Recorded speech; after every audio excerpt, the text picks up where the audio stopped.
Welcome back to my YouTube channel matric by Jitu sir. Matric by Jitu sir channels में आप सभी का स्वागत है। आप सभी को राधे राधे, जय श्री कृष्ण। तो आज हम बताएंगे क्वेश्चन नंबर 4। जैसा कि क्वेश्चन नंबर 3 कराया था, आज का हम कराएंगे क्वेश्चन नंबर 4।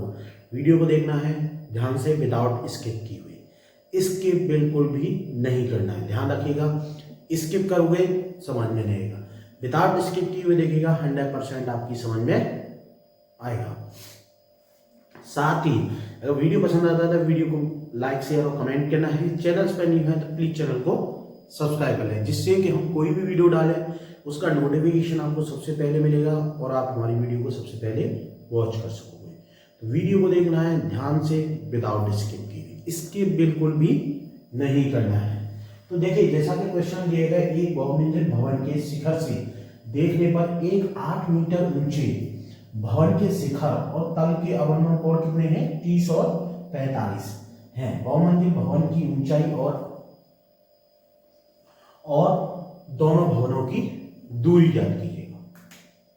ठीक है, तो अब देखिए, जैसे मान लीजिए इसको सॉल्व करेंगे तो सबसे पहले ये मान लीजिए आपका भवन है और ये बहुमंजिला इमारत है और ये एक भवन है जिसकी ऊंचाई कितनी दी गई है? 8 मीटर। ठीक है, अब इसमें दिया शिखर और तल। शिखर हमारा ये हो गया, तो इससे इसके एंगल कितना बनता है? डॉट डॉट कर देंगे, कितना बनाना है? 30 अंश। ध्यान से देखना है ये चीज है। और ये यहां से शिखर का जो तल का एंगल बना है वो कितना बना है? 45। ठीक है, ये चीजें आपको देखिए, यानी ऊपर से देखने पर ये कितना है, देखिए नीचे से 45, तो यहाँ पर 45 अंश बनना है और यहाँ अगर अपन कोण हमेशा ऊपर से देखने पर बनते, ठीक है, नीचे से। क्लियर हो गया। अब आपको क्या निकालना है? इस भवन की ऊंचाई निकालनी है h, इस पूरी ऊंचाई निकालनी है h और इन दोनों के बीच की दूरी निकालनी है। ठीक है, अब इनको पॉइंट दे देते हैं। मान लीजिए ये a है, ये b है, ये C पॉइंट है, ये D पॉइंट है और ये E है। क्लियर है? ये चीजें ध्यान रखिएगा, किस तरीके से एंगल बने, उन चीजों को आपको बनाना। ठीक, ये नहीं है कि आप अगर एंगल चेंज करोगे तो बहुत ज्यादा दिक्कत आएगी, तो एंगल बिल्कुल भी चेंज नहीं करना है। ठीक है, अब देखिए इसमें करना क्या है, सबसे पहले हमें एंगल्स किस तरीके का फिगर बनेगा वो चीज पे ध्यान देना है। देखिए मीना 8 मीटर हमने ऊंचा भवन मान लिया, ये हमारी एक बहुमंजिला इमारत है। तो सबसे पहले हमें इमारत वो देखना है, अवनमन कोण प्लस करेंगे, यहां से एक सीधी लाइन ड्रॉ करेंगे। अब देखिए ये पूरा एंगल 45 है तो इसका एकांतर कोण 45 अंश बनेगा। ठीक है, ऐसे ही ये 30 अंश है तो इसका ये एकांतर कोण यहाँ पे 30 अंश बनेगा। ये क्लियर करना है। अब लेंगे हम ट्रायंगल, एक एक करके ट्रायंगल लेंगे जिससे हमारी क्लियर हो सके जो भी डालो। अब देखिए ये आपको पता होगा, ये सॉल्व करेंगे इसको तो आपको पता है AE बराबर BC बराबर 8। ठीक है, ये हो गया क्लियर। अब देखिए BCD, यही चीजें आपको देखनी है। CD बराबर रहेगा आपका BD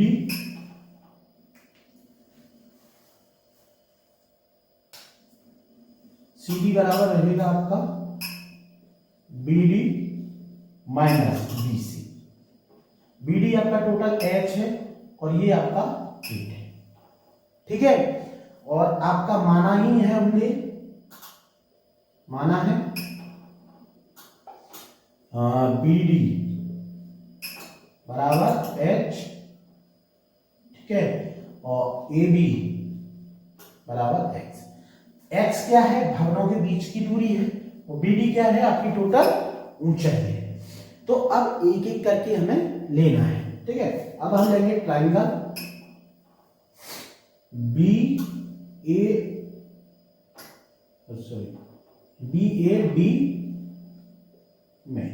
BAD में लेंगे।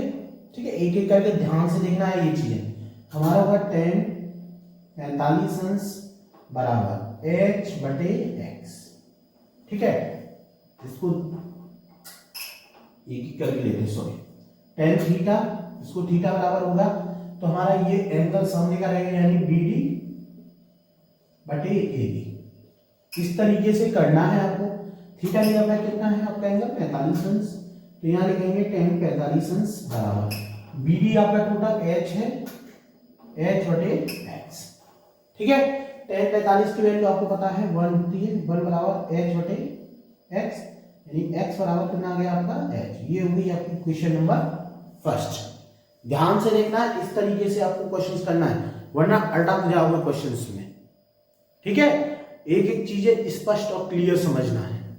अब लेंगे ट्रायंगल, हम triangle CED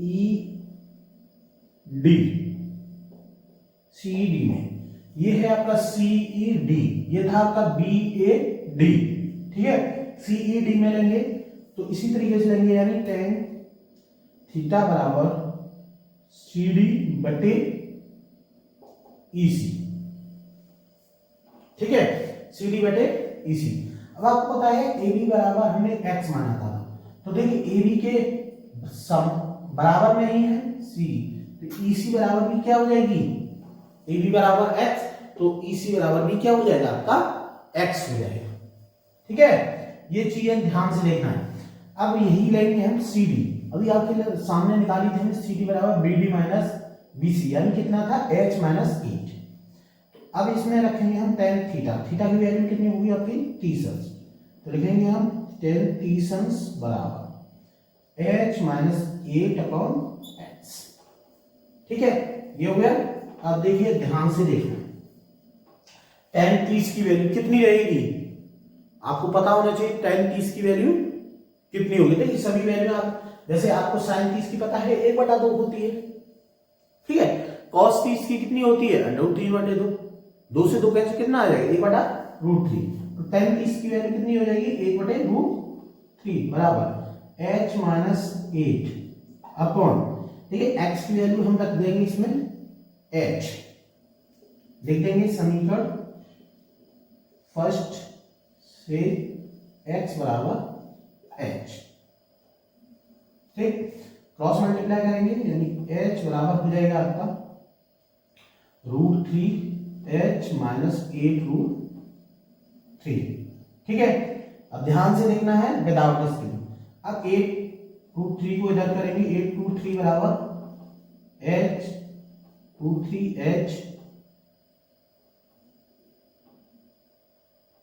minus H common ले लेंगे, H बराबर हो जाएगा √3 माइनस 1 बराबर 8√3।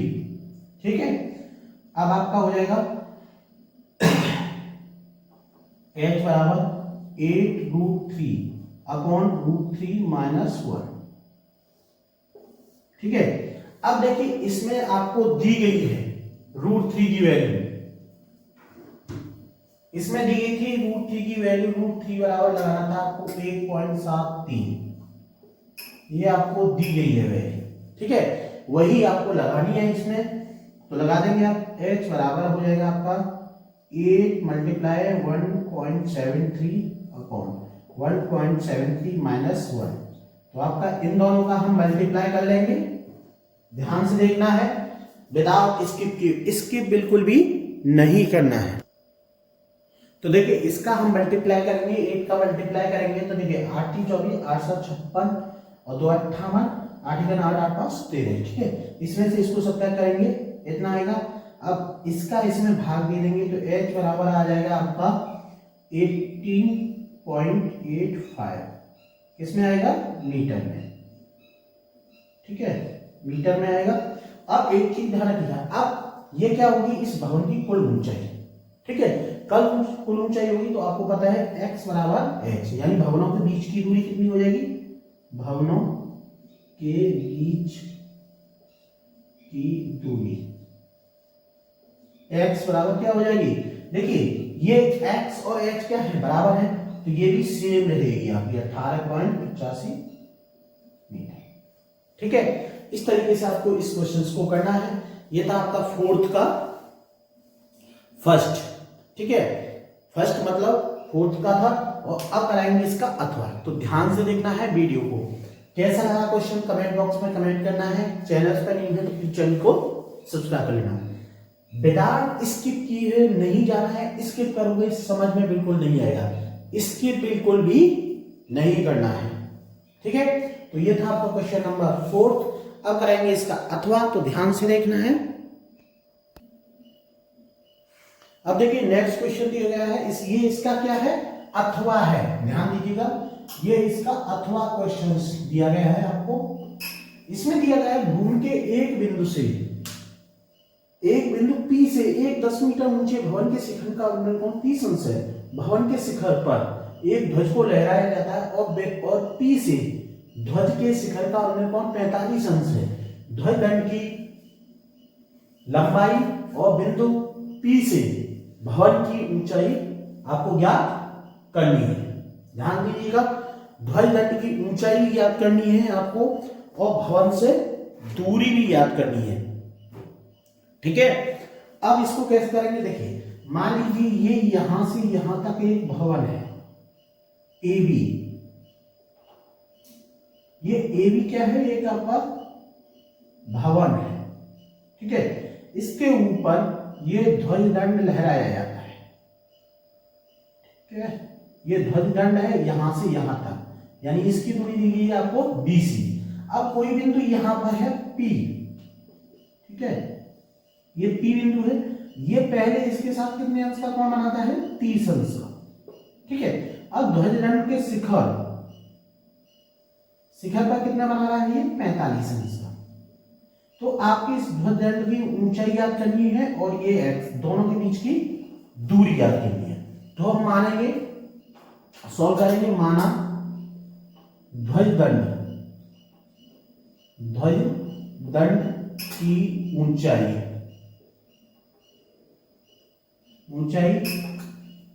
BC बराबर h, BC बराबर मान लिया हमने h, ठीक है। और बिंदु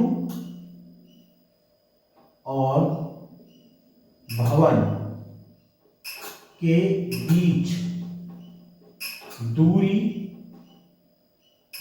यहां पर ABCD पॉइंट मान लेते हैं, दूरी AD बराबर मान लिया हमने x, ठीक है। तो एक एक चीज मान के चलनी है पहले, फिर उसके बाद इसको सॉल्व करना है। अब फर्स्ट एंगल लेंगे, हमारा फर्स्ट एंगल क्या रहेगा, और देखिए भवन की आपको ऊंचाई दी गई है कितनी, 10, ठीक है। AB बराबर कितना दिया गया है, 10 मीटर। तो सबसे पहले हमें करना क्या है, ध्यान रखिएगा, हम ट्रायंगल लेंगे ADB में। हम लेंगे त्रिभुज ADB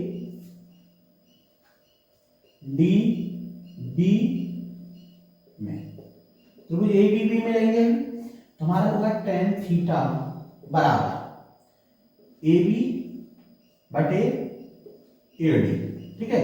थीटा की वैल्यू 30 अंश है, तो tan 30 अंश बराबर AB की वैल्यू है 10 और AD की वैल्यू है आपकी x। tan 30 की वैल्यू आपको पता है, tan 30 की वैल्यू होती है आपकी 1/√3 बराबर tan/x। क्रॉस मल्टीप्लाई करेंगे यानी x बराबर हो जाएगा आपका tan√3। तो x बराबर देखिए √3 की वैल्यू आपको दी गई है 1.10 गुणा 1.732, x बराबर हो जाएगी आपकी 17.32 मीटर, यानी x बराबर कितना आ गया, 17.32 मीटर। x की वैल्यू आ गई। अब आपको क्या करनी है, ध्वज दंड की ऊंचाई, ठीक है। तो उसके लिए हम ट्रायंगल लेंगे, ध्यान से देखना है, विदाउट स्किप, स्किप बिल्कुल भी नहीं करना है। तो अब हम लेंगे ट्रायंगल, त्रिभुज रहेगा हमारा ADC में रहेगा, हमारा हो जाएगा tan थीटा बराबर AC बटे AD, ठीक है। अब tan 30 अंश की हमारा कितना होगा, tan 45 अंश बराबर AC में क्या हो जाएगा आपका tan प्लस H, ठीक है। AB और BC को मिलाकर के AC हो जाएगा बटे AD की वैल्यू कितनी है आपकी H। tan 45 की आपको पता है वैल्यू कितनी होती है 1 बराबर tan प्लस h बटे x। x बराबर हो गया आपका tan प्लस h।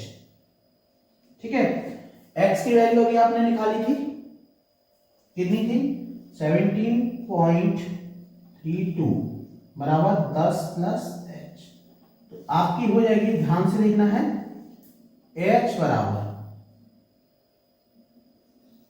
यानी h क्या है आपके ध्वजदंड की ऊंचाई 17.32 माइनस 10, h बराबर होगी आपकी 7.32 मीटर। ठीक है, तो इस तरीके से करना है इसका अथवा क्वेश्चन। क्लियर है? यानी ध्वजदंड की आपको एक चीज ध्यान रखिएगा, ध्वजदंड भवन के ऊपर है। ठीक है, उसी हिसाब से उस ध्वजदंड को मानना है। यानी ए बी क्या है आपके भवन की ऊंचाई दी गई है। ठीक है, ए बी भवन की ऊंचाई है और ये क्या है एडी भवन और उस बिंदु के बीच की दूरी। यानी ये क्या है डी पे कौन सा बिंदु है पी बिंदु। ठीक है, पी बिंदु है डी पे, जो हमने डी माना है वो क्या है आपका पी बिंदु है। ठीक है, अब पी बिंदु से ये 10 मीटर ऊंचे भवन दिखाई देता है। ठीक है, और भवन के कितना अंश है उसका 30 अंश है उसके शिखर का उन्नयन कोण। ठीक है, अब पी के ध्वज शिखर का उन्नयन कोण अब इसी बिंदु पी से, ठीक है, हमने जो डी बिंदु लिया है वो हमारा बिंदु कौन सा है पी। अगर आप चाहें, सुनिए, अगर आप चाहें तो इसको पी डी की जगह पे पी कर दे, बात एक ही है, डी बराबर बी पी है। ठीक है, एंगल मान लिया। अब इससे भवन की दूरी ज्ञात करनी थी और ध्वजदंड की ऊंचाई। तो ध्वजदंड की ऊंचाई आपको बीसी यानी एच निकालनी थी, वो आपकी ये निकली, और भवन और उस बिंदु के बीच की दूरी एक्स, एक्स बराबर निकली आपकी 73.3। करने का तरीका यही है, पैटर्न यही है, इसी तरीके से आपको इस क्वेश्चन को करना है। क्लियर है? तो आज की वीडियो में हमने बताया क्वेश्चन नंबर 4। नेक्स्ट वीडियो में लेकर के आएंगे क्वेश्चन नंबर 5। कैसा लगा कमेंट बॉक्स में कमेंट करना है। चैनल पर न्यू है तो प्लीज चैनल को सब्सक्राइब कर लेना। तो इसी के साथ वीडियो को हम एंड करेंगे, बट वीडियो को ध्यान से देखना है, पूरा देखना है, इसके बिल्कुल भी नहीं करना है। क्लियर है? तो अब मिलेंगे नेक्स्ट वीडियो में, तब तक के लिए आप सभी को राधे राधे, जय श्री कृष्ण।